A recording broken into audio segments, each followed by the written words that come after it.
টলিপাড়ায় এখন সবচেয়ে বড় গুঞ্জন অভিনেতা সৌরভ চক্রবর্তী আর শুভস্মিতা মুখোপাধ্যায় নাকি প্রেম করছেন।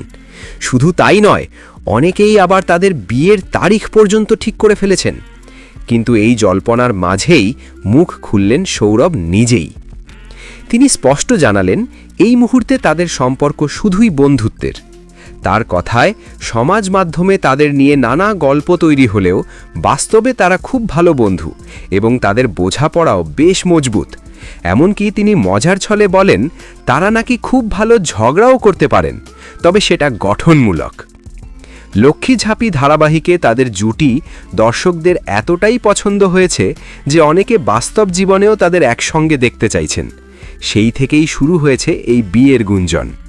বিশেষ করে আন্তর্জাতিক নারী দিবসে শুভস্মিতার একটি পোস্ট, যেখানে তিনি নিজের মা এবং সৌরভের মায়ের সঙ্গে ছবি শেয়ার করেন, তা নিয়ে আরও জল্পনা ছড়ায়।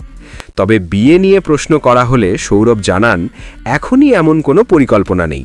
ভবিষ্যতে কিছু থাকলে তিনি নিজেই সবাইকে জানাবেন, লুকিয়ে কিছু করবেন না।